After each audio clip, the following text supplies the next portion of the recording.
Hello and welcome back to Speed Demon Painting. In today's video we'll be taking a look at the August releases coming for the Commonwealth for Armoured Clash, but we'll also be looking at the beta OrBat that has been released for the Commonwealth as well, so you can get a better view on what these different units do, and if you're curious about that, definitely stick around for the second part of the video. And of course, if you are new to the dystopian age and want to keep up with all the different releases for it, make sure that you subscribe to the channel and like this video, it really helps with the YouTube algorithms. Having said that, this month's release is basically the smaller boxes that are coming for the Commonwealth. So if you want to get reinforcements after you've gotten your one-player starter faction battle set last month, you can get them now. The first one being the Miron battle group set, which seems to come with the Armoured Regiment and then of course the big behemoth, the Miron. This big behemoth can be built in two ways, either the Miron, like I said, or the Mammoth Subterranean Cryo-Transport, and what they'll do in-game is something that we're leaving for the second part of the video, when we take a closer look at the OrBat. You'll also be getting this neat little thing, which is a Subterranean marker, which in-game functions as a sort of a starting point where your underground units will be coming out of.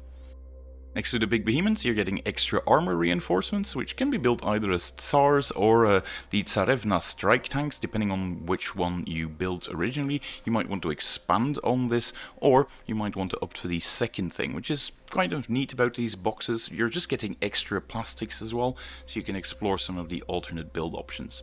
You're also getting the Keshig Skycutter wings, if you want to have a few more reinforcements there, and there's also two different cavalry types in there, the Steppe Outrider Cavalry, which are the Mongolians, or you have the Polish Winged Hussar thread bikes that can also be made in this kit. You also get this one, which is a very interesting entry that we'll notice in a bit, the Rodinas, where you actually have a bit of an infantry support vehicle that can chain activate with the rest of your infantry.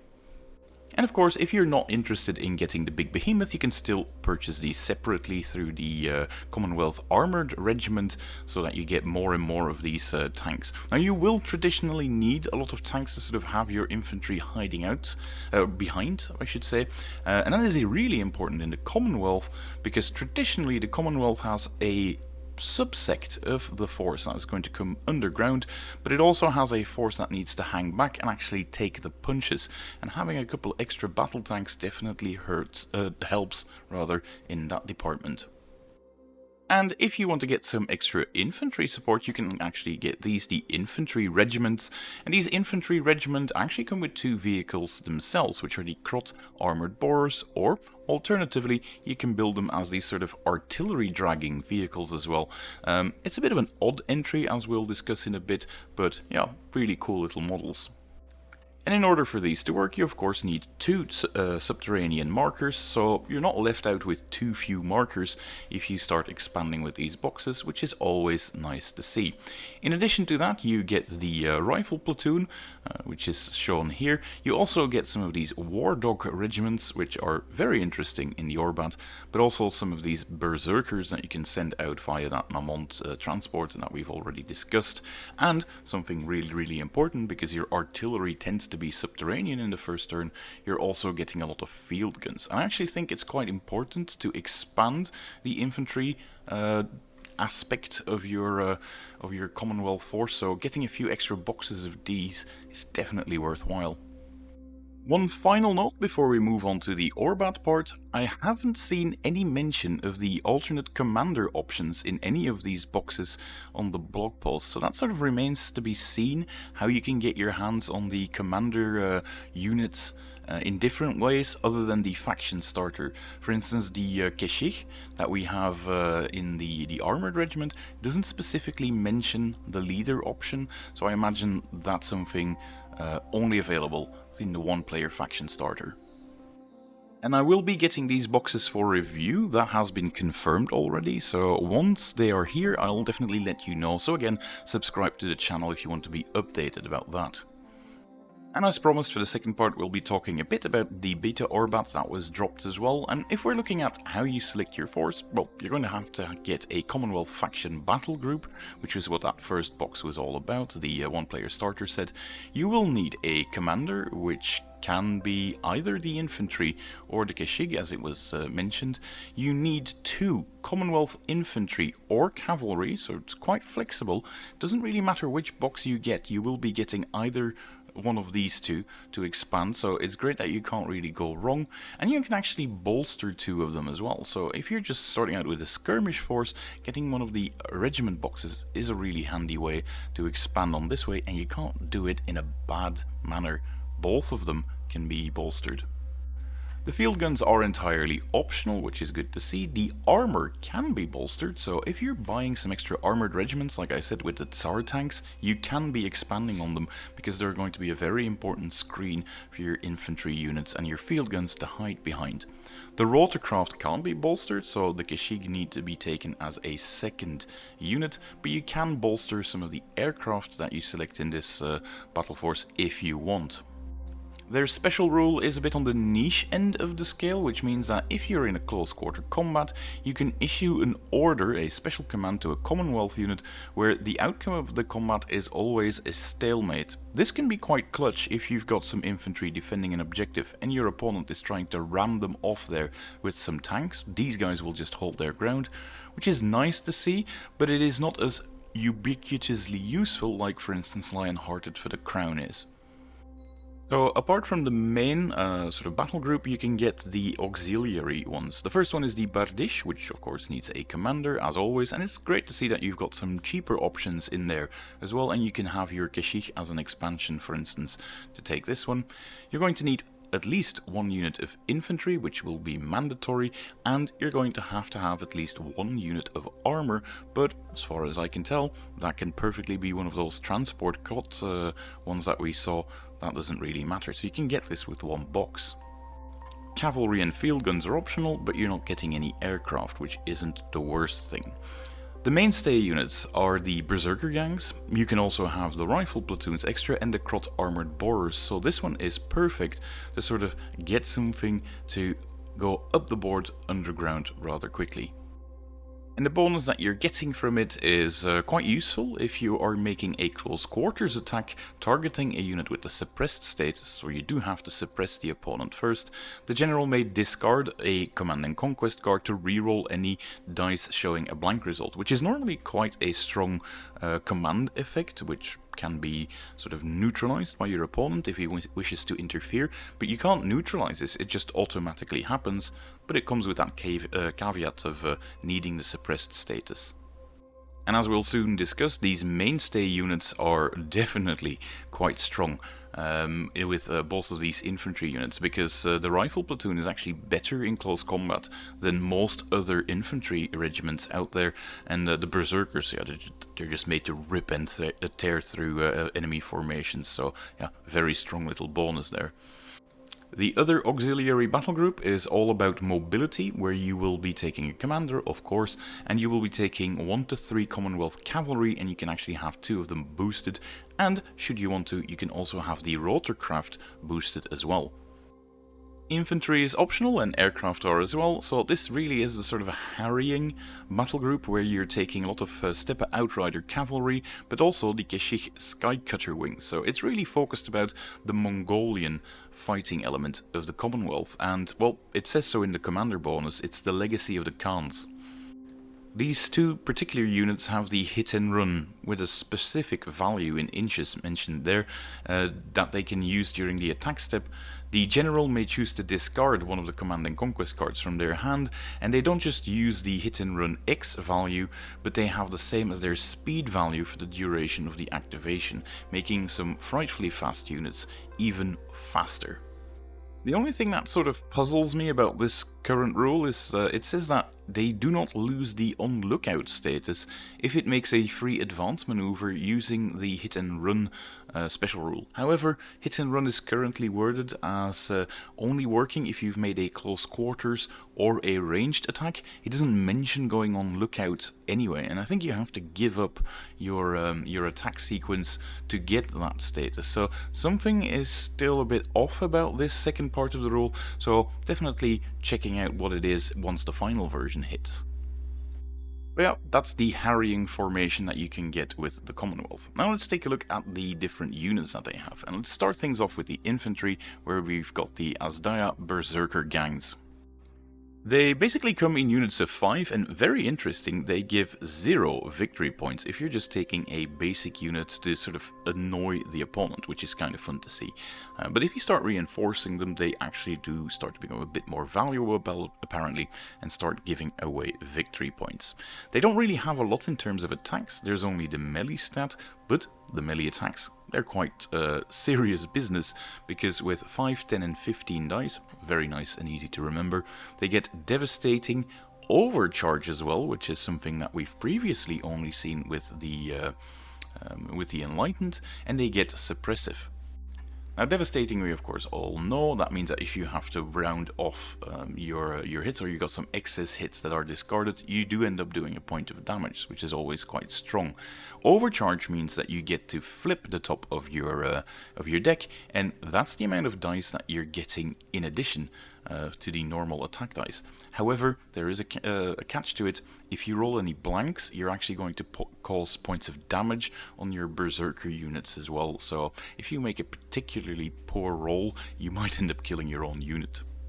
Luckily, you're not really losing a lot of VPR, as we've already discussed, and with defense 2 and damage limit 2, being able to tank 4 hits before a base goes down, that's quite reasonable for infantry. Transporting these guys, however, will not be easy. They have bulky, so they take up 2 spots in any armored or transport units that they have. They also have the inhuman rule, which is new. Inhuman says that they cannot be transported normally, but there's a rule that overrides this, as we'll soon discuss, and they are immune to any hazardous aura things. And why this is important, I'll immediately discuss when we're going to the Marmont as well. They also have irrepressible, so they're pretty hard to put down. It basically means that you cannot get them suppressed, and they pass all discipline tests that they are having to make during the game, but there's a downside: you cannot issue any commands to them. However, it is quite unlike the automata rule. These guys can capture objectives, so in a way it's a step up from an automata. Onslaught gives them a combat rating bonus when they charge, so they're going to be quite difficult to win a combat against. Pioneers means that they'll be running through difficult terrain more easily. Vanguard 5 just means that they'll be closer with the enemy very soon, but again, you're going to want to transport this one, probably using the big behemoth, and they have a very big downside, mind you, which is run amok.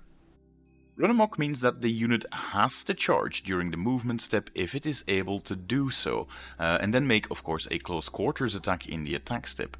If it's not able to charge, so nothing is in range, you may continue to use its activation as normal. However, at the end of this unit's activation, if it has not made a charge maneuver, the closest light or heavy unit within 6 inches of it suffers 1 damage. It doesn't mention enemy units, this can be your own. So if this occurs, 1 model from this unit is also destroyed. If you manage to sort of squeeze them up to the enemy and they run amok in enemy lines, that's great, but if you just have these guys running around in between your own ranks, they're going to start chewing through your own units, so it's definitely something that you want to launch at the enemy and not keep within your own ranks. It's a very interesting and unique unit that way. And like I've hinted at, I'm immediately going to the Mammon Subterranean Cryo Transport because they pair so well with the Berserkers. It's an underground subterranean unit that has to creep up the board, and I'll explain how that happens in a second. It's more of a fortification because the thing can't move. It has a speed of 0. It just basically pops out of the ground, out of one of your subterranean markers, and then stays there and just starts discharging its payload whilst being a lot of hindrance to your opponent and still having some firepower. Once it has popped from sort of their subterranean tunnel, they are pretty difficult to destroy as well. With defense 5 and damage limit 9, you're going to have to put in some serious firepower to remove this very big hindering piece on the table. This is perhaps the perfect moment to talk about how subterranean units work, because they are part of the faction special rules found in the OrBat. You have a bunch of subterranean units which are always held in reserve. That's where you cannot deploy them straight away. The artillery unit, like I said, cannot be there on turn 1, so it's a bit of an odd piece. When a unit is placed in reserve in this manner, you have to deploy one of your subterranean markers somewhere in the deployment zone. So you're not deploying the unit, you're deploying the marker. That marker is then treated as having Vanguard 8, so makes the bit of scoot up the board up to 8 inches before the battle has actually started. You're also ignoring all terrain and enemy units during this free advance move. After this Vanguard move, you get to move these tokens further up the board, another 8 inch, which is done at the deploy reserve step at the very end of it. You are ignoring all sorts of terrain, any enemy units, but those units do have to take a suppression test if you're moving underneath them. There's a few exceptions, of course. Aircraft, Rotorcraft, or units with a large special rule do not have to take the suppression test. One can imagine that they have enough of a stable footing to ignore the units tunneling underneath them. And if you're tunneling underneath a defensible building, on a 6, that heroic strike, you might be able to destroy that building in its entirety, which is quite cool. From the second round onwards, the general may choose to activate subterranean units in reserve. So first your markers move forwards, and then they can say, I'm now activating one of my subterranean units. That means that the unit is deployed, and I'm reading this as during the activation phase, within 3 inch of one of those subterranean markers, and that subterranean marker is then taken off the board. There are a few limitations though. You cannot deploy within 1 inch of enemy units, any defensible buildings, or strategic objective markers. You also do not have to declare which unit is using which marker on the board. You're free to choose as the general which one pops up there, so having a multitude of markers can actually be quite useful. And after you've taken that subterranean marker off the board, you can actually activate your unit as normal, which is quite strong, because you can just pop up out of nowhere, well, not anywhere, but seemingly out of nowhere, and then start activating normally. So you've got a very strong beta strike using the Commonwealth. So if I've got all of this correct, that means that on turn 2 you can be deploying up to 16 inch outwards of your own deployment zone. If you're doing this in turn 3, it can be 24 inch, and if you're doing this in turn 4, you're even inside the enemy deployment zone if you want to wait that long. Mind you, you cannot be deployed during the 5th round, or else that unit just gets destroyed and is unavailable for the rest of the battle. Going back to the moment, that means that this beast of a unit is popping up somewhere in the midfield, presumably, and just staying there.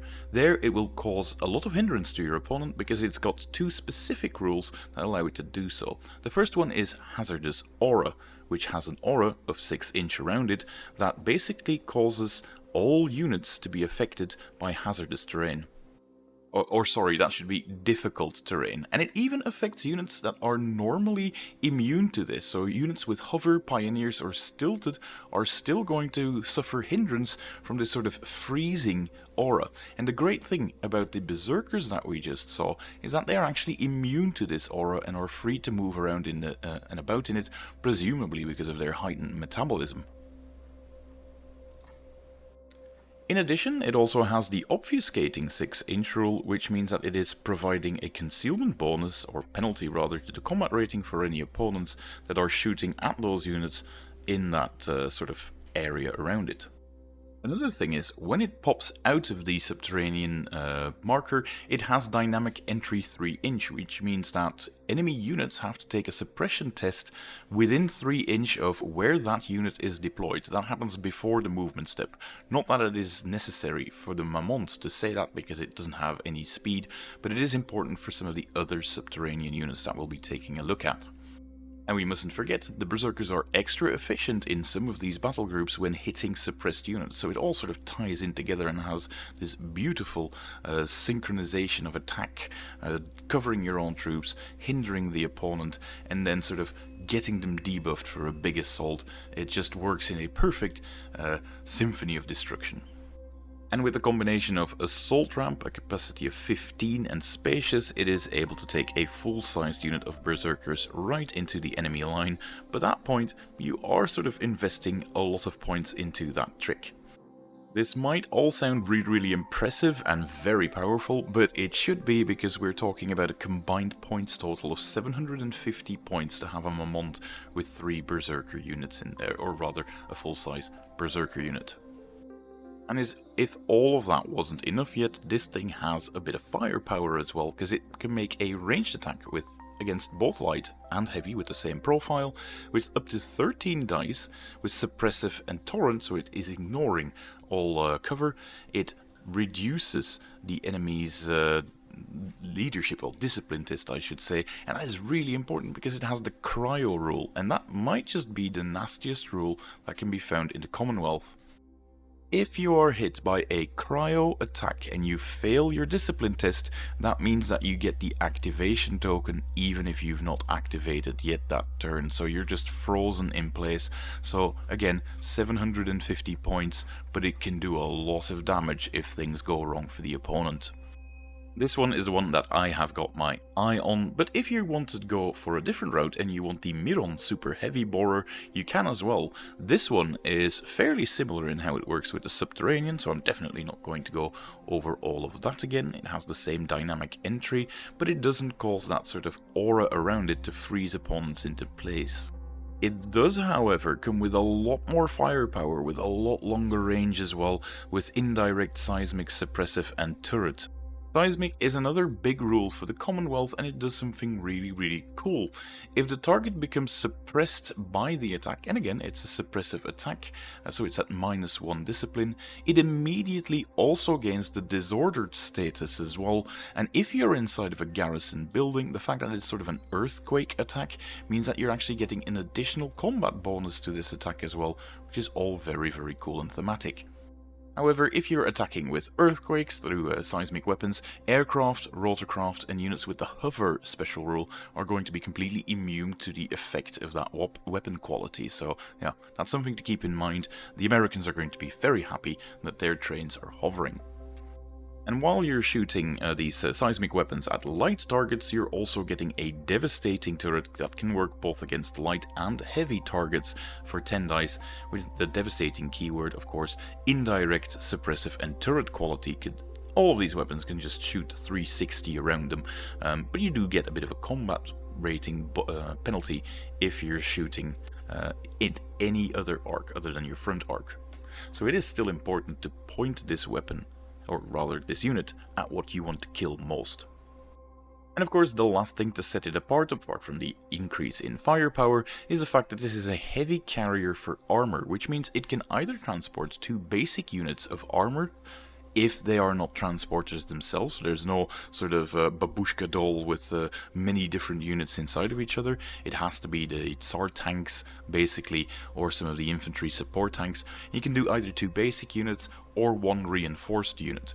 However, I personally like the Mamont slightly better. I will be getting a second variant, no doubt, but the thing is, you do want to have your armor on the board with the Russians, because while things are still tunneling underground, you're going to have something to take the punches, so I think I would rather have my Tsars on the battlefield rather than popping out of this carrier unit. So if I were to choose something that rolls out of that one, it's going to be the Rodina Squadron, which are these sort of tractor-like weapons which have 2 crew members with a machine gun on top. It means they have a light attack only and an aerial attack. They can't do anything against enemy armor, but that's not really needed if you've got the support from that big Miron carrier. The thing that does set it apart is the fact that it's got the support keyword or special rule for infantry, which means that at the end of this unit's activation, being the Rodina Squadron, you can immediately coordinate activate another unit, which is of course an infantry unit within 3 inches of it. So if your infantry has been advancing behind the Tsars, you can actually pop up that big machine, start shooting things in the midboard, and then coordinate them instantly with the Rodinas, which is really cool to see. If you want to do the full underground assault thing, you can also supplement it with some Krot armored borers. You get 2 of them on the infantry sprue, like I said, so that's very neat to see that it's very easy to purchase. These Krot armored borers, of course, also come up from underground through the subterranean mechanic and have dynamic entry 3 as well. Their own fighting capability is not exactly the best, but they do have a nice capacity of 4, meaning that 2 of these Krot borers can bring up some of these riflemen, or if you take a squadron of 2, you can bring in a reinforced unit of war dogs, and we'll talk about why I think that is the more interesting option in a bit as well. And whilst their shooting might not be that impressive, it's just a ranged attack against light targets with 3, 5 and 7 dice, so nothing to write home about. The impact attack, however, especially against armored targets, is humongous. With 4, 6 and 8 with the penetrating keyword, you're going to do a lot of damage on impact. Mind you, I think the impact is going to be a bit of a one-shot wonder, because these vehicles, they have speed 5, which is on the low end for armor, but they also have the slow keyword and ponderous, so they're not easy to sort of turn. You can't really move double time with them, and so yeah, it's going to be hitting hard when they come onto the board, but after that, you know, most of the damage will be done. Another little fun thing that this unit can do is, thanks to the demolition special rule, it can actually start ramming defensible buildings, and you roll a number of dice equal to the number of Krot armored borers that you have, and if you score any heroic strikes, you will have destroyed the garrisoned building, and it'll just become a no longer garrisonable but blocking bit of terrain. And if there is a unit inside of it, it can actually take some damage as well when that happens, but it's a bit of a wordy rule. I'm not going to go into too much details about it, but yeah, a very fun little mechanic. If you want the non-transporty version of this vehicle, you can get the Dikobraz artillery borers. They come with a very strong attack profile, up to 45 inch away, but that does mean that you're going to want to send one of your subterranean markers to a specific spot where you think your artillery is going to be best placed to sort of avoid incoming firepower, because they are less tough compared to the Krot armored borers as well. They do have a massive range with 45 inch, which is something that normally was a bit of a unique thing to the Crown ranges this long, but now the Commonwealth have access to it as well. However, only from turn 2 upwards, because these subterranean units take a while to deploy. But these things shoot basically as well against armor as they do against light targets, so it is very flexible. They also have the indirect fire capability, so that's also nice to see. You can pick a nice safe spot somewhere on the battlefield and sort of bring your borers to that position, start belting away at the enemy. Really strong entry.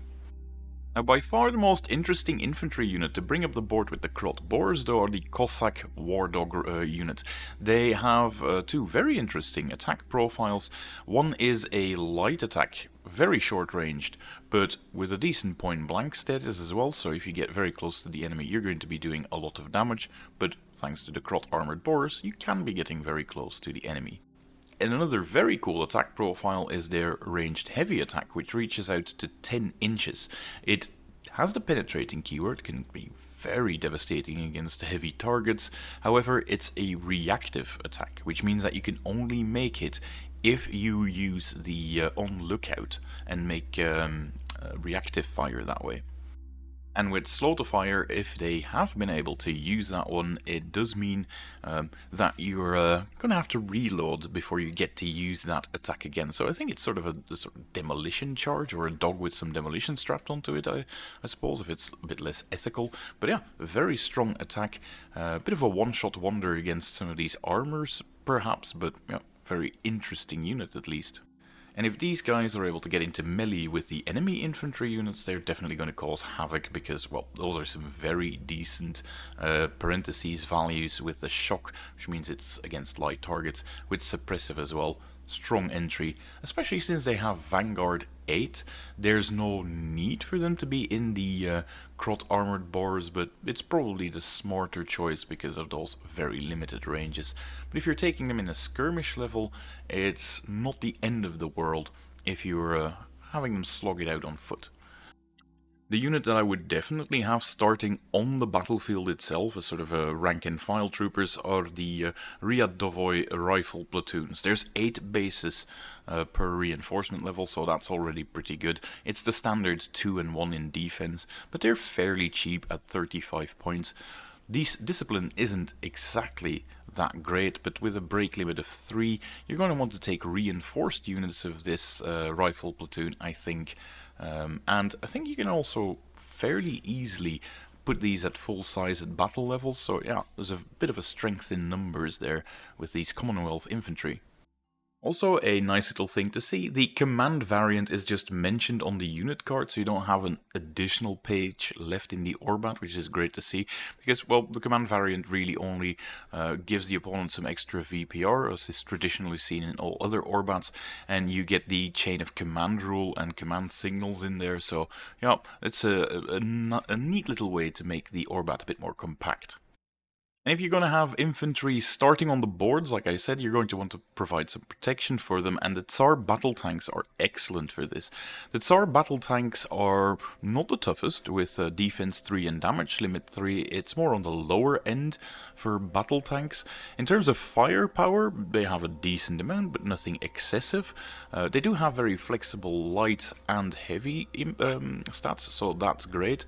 They're a bit on the slower and less maneuverable end of the scale, because they have to deal with the ponderous keyword, which means you have to use a turn template, but the Pioneers keyword does make up for that a bit, because you'll have an easier time passing through difficult terrain.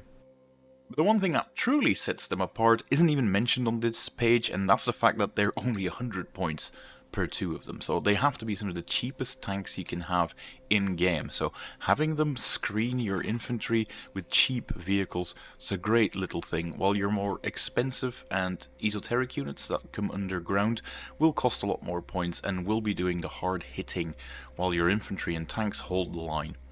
The slightly more expensive variant is the Tsarevna strike tank. It does come with an even more interesting attack profile, because it's got a sort of flamethrower in the front, being able to do a torrent attack with lots of dice if you take a max unit of them, but only at 6 inches with torrent and suppressive. If you want to shoot at longer ranges, you can use the sort of the mortar that is behind it, which uses that seismic earthquake style attack that I've already discussed. That also has the suppressive keyword and can fire indirectly, so definitely the shootier of the 2 variants. However, it is a lot worse when it comes to shooting at heavy targets, because you get way fewer dice, but you do get that indirect bonus and the seismic rule, so at a pinch it can attack enemy tanks, but this is more sort of almost an artillery variant as well, and therefore interesting enough to consider.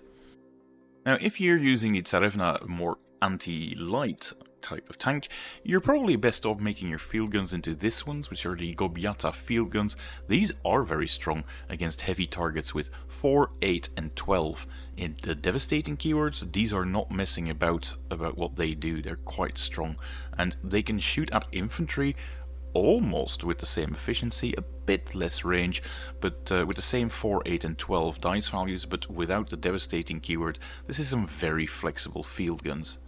If, however, you're using the Tsar as your main battle tank, you can make up for the lack of anti-infantry firepower by taking the Triasti seismic mortars, which have a more specialized profile when shooting at infantry with slightly more dice, also indirect, seismic and suppressive, but they can shoot at heavy targets as well at a pinch with 4, 6 and 8, also indirect, so not a bad choice at all. And if you're reinforcing a lot of your infantry with the Commonwealth, which I think is going to be the way to build them, you're going to be getting a lot of field guns anyway, and you can go for both variants if you really want to.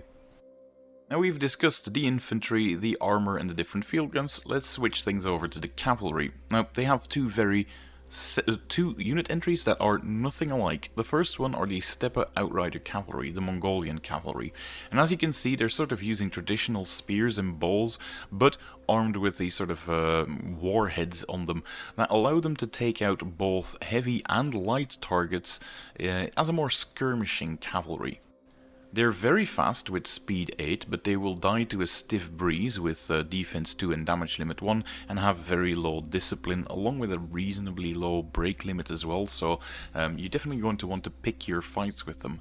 But once they're stuck in that sort of skirmishing fight, they're going to be really, really excellent. Against light targets, they have a range of 10 with a short range of 5 inch, with 4, 9 and 14 with devastating precision and turret. They can cause some havoc if they're able to get into enemy side arcs mostly, where the enemy won't just be able to retaliate very easily. They can also fight armored targets at a pinch, because they have a similar dice, 4, 9 and 14 against heavy targets, but they're limited to 6 inch, probably because, you know, the heavy warheads aren't going to be shot quite as far as the things that they're just using for against light targets. They do have the devastating keyword as well, and turret, so you can even fire to the sides, but ideally you'll be facing the same way to what you want to kill. They also have hit and run of 5 inch, which means that they can duck back behind line of sight blocking terrain after they've done their shot, and with Vanguard 8 they can get into a pretty good position early on. So these are one of those typical units that you're going to want to get on the board, but don't expect them to take a lot of hits. You really have to use the terrain to your best of advantage, or these won't be doing too much. And then my perhaps favourite looking unit so far out of the entire game, the ones that absolutely hit home best, the Winged Hussar Thread Bikes. It's nice to see that they are very different towards the Steppe Outriders, despite having a similar profile with hit and run as well. They have a simple light attack, so they do have some guns on those thread bikes. They're not quite as good in that skirmishing role as the Steppe Outrider Cavalry, so I wouldn't be using them for that. What they really excel at, though, is the charge. They have a stupidly high amount of dice as well, with the suppressive keyword, so if you take any damage from it, you're rolling your discipline test with -1, and here it is, the big cryo keyword. You can actually knock the activation out of something for a turn if they are charged by these Winged Hussar thread bikes. And with speed 7 and hit and run 4, you're going to be guns blazing on the first round, and in that second round you're definitely going to be charging with those devastating attacks. You're also further helped with Onslaught, giving you a combat rating whenever you charge, and thanks to Pioneers they're able to get through difficult terrain without too many hassles. So yeah, really great unit. But again, they die to a stiff breeze with defense 2 and damage limit 1. However, their discipline is something else from the Polish troops. They are going to be sticking around even when they take a few casualties. I mean, you're still going to want to keep them protected and screened as much as you possibly can, but this is going to be one of those units that's absolutely devastating to armies that rely on a line of tanks in the front where the infantry can advance behind, because if you get the opening activation and you knock out those big armor units that provide the screening and take away their activation, yeah, this is a disruptive unit that can really swing the battle in your favor. Really, really like these. And to round things off with the Rotorcraft and aircraft, you're getting the Keshik Skycutter wings. Again, there is a command variant that gives an extra victory point rating to your enemy, but you also get the commander rule, which is listed here. It does not, however, have the command range, the increase in discipline, I should say, but it does have inspiring, so it can take away the suppressed status of a friendly unit, which can be quite invaluable. So it's nice to see that commanders are switched up a bit in terms of the special rules that they're getting. They sort of look like land speeders, and well, their speed is out of this world, with 10-inch speed, hit and run 7, vanguard of 12, irrepressible, so you can't really put them down that easily. They're going to be very difficult to stop from harassing your flanks. Luckily for the opponents of the Motherland, they're only going to be harassing light and aerial targets, so opposing Rotorcraft are in trouble when they see these guys coming around, but so are light targets. They don't necessarily get that many dice, but they do get high quality dice, because there's a new rule introduced here as well, called Veteran 1. And Veteran 1 means that after the resolve rerolls, you can actually swap one of your hits to a heroic hit, so you're scoring one hit extra for free, basically. That is, of course, unless all of the hit results that you're scoring are heroic hits, in which case they won't need any extra help to do damage, especially not against light targets, because imagine if you've got a reinforced units and you start scoring those heroic strikes. Those are just dead infantry bases left, right and center, and yeah, that's going to be quite strong with this entry. In terms of the aircraft, the Cometa Interceptor, it of course gets the Interceptor keyword, which means that they can, instead of doing a bombing run, can go after other aircraft that are trying to make an attack run themselves. Oh, there's a lot of your protection against aerial units, because there's really not that much. Only a few units have some anti-aerial sprinkled in, so yeah, it's going to be tricky to sort of keep the skies clear, although I suppose the Keshik can also function as air defense units if you put them on lookout. Other than that, they have some very easy to interpret attack rolls, because there are no special weapon qualities, it's just the number of dice that you're chucking.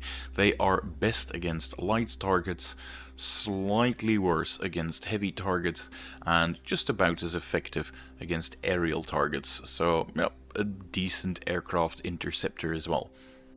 Now, so far in the game, I've not been that impressed with the aircraft so far. This one shoots best at light targets, so I would say it's probably best at aiming at the enemy field guns to sort of get maximum damage out of it, because, well, let's be honest, you're paying 195 points for a reinforced squadrons of these Cometa. They're only shooting in turns 2, 3 and 4, because in turn 5 the aircraft are not allowed to shoot at all.